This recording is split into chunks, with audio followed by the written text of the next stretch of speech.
Praise the Lord. Hallelujah. Dear friends, greetings from Father Franklin D'Souza from the Diocese of Shimoga.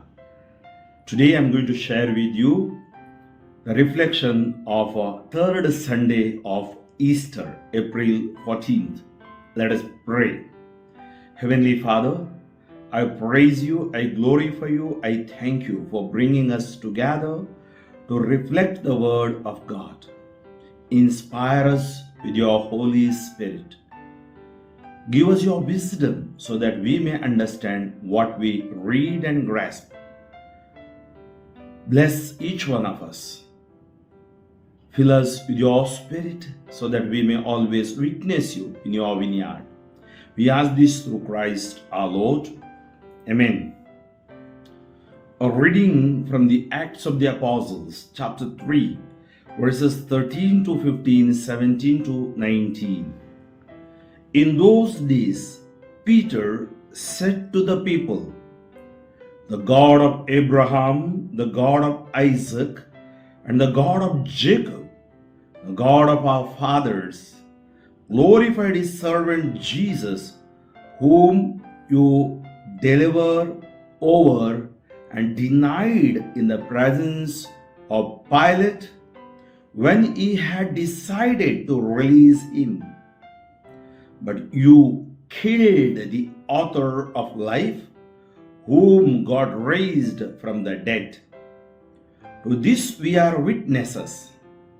And now, brothers, I know that you acted in ignorance, as did also your rulers. But what God foretold by the mouth of all the prophets, that is, Christ would suffer, he thus fulfilled. Repent therefore and turn back, that your sins may be blotted out." Psalm 4. Response: Lift up the light of your face on us, O Lord. I called, the God of justice give me answer. From anguish you released me, have mercy and hear me. Lift up the light of your face on us, O Lord. Know that the Lord works wonders for his faithful one. The Lord will hear me whenever I call him. Lift up the light of your face on us, O Lord.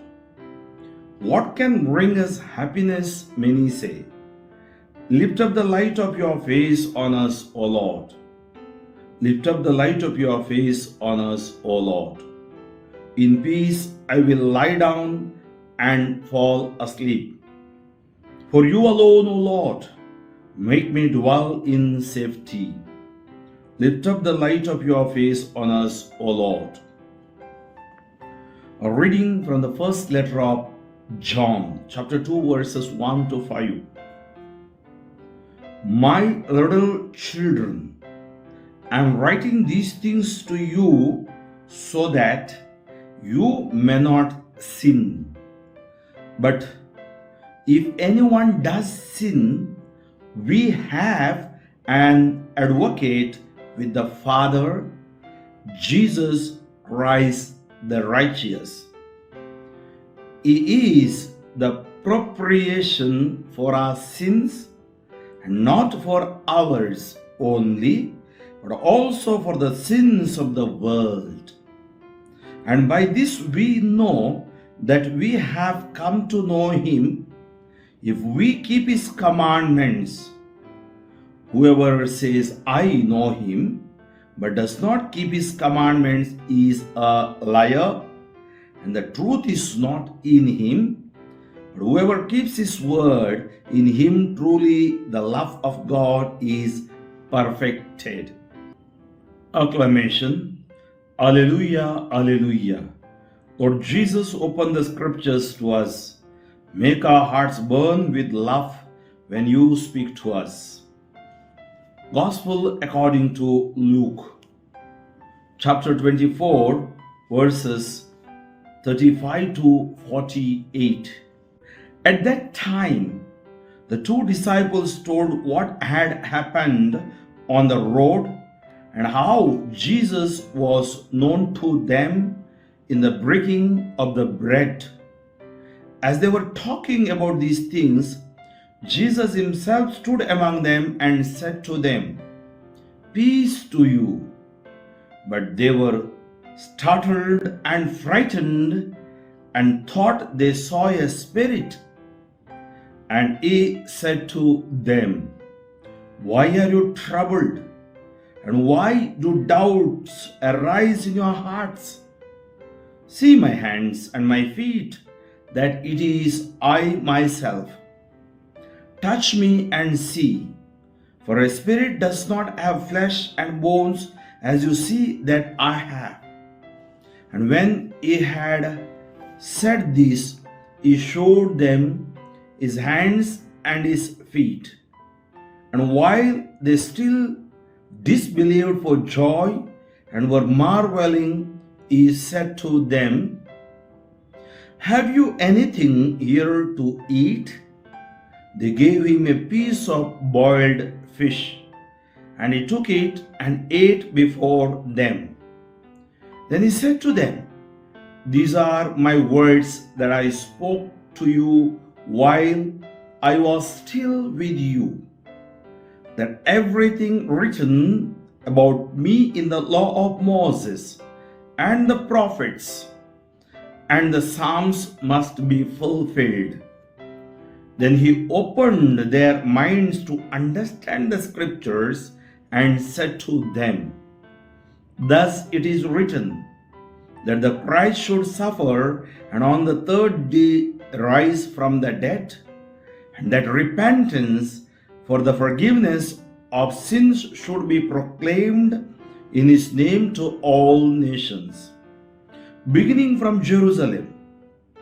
You are witnesses of these things." Reflection. From encounter to exit. Jesus appears to his disciples firstly by dispelling their doubts and confirming them in their faith. Secondly, he then commissions them. There is first the encounter. Jesus appears to his disciples assembled in the upper room. "Peace be with you," he says to them reassuringly. They encounter him and are understandably alarmed and frightened. They thought they were seeing a ghost. Jesus shows them his hands and his feet. The disciples remain in disbelief. To dispel any further doubts, Jesus engages in the ordinary human act of eating. They offer him a piece of grilled fish, which he took and ate before their eyes. Ghosts do not eat. They have no bodies. The tomb was open, but the minds of the disciples were still closed. The tombs were open, but the minds of the disciples were still closed. Jesus now gives them an explanation. He makes them see through the lens of Scripture how all that had been written about him in the law of Moses, in the prophets, and in the Psalms had to be fulfilled. The disciples listen to the explanation given by Jesus and receive enlightenment. They recognize Jesus, their eyes open, their hearts afire. They are enthused, energized, and empowered.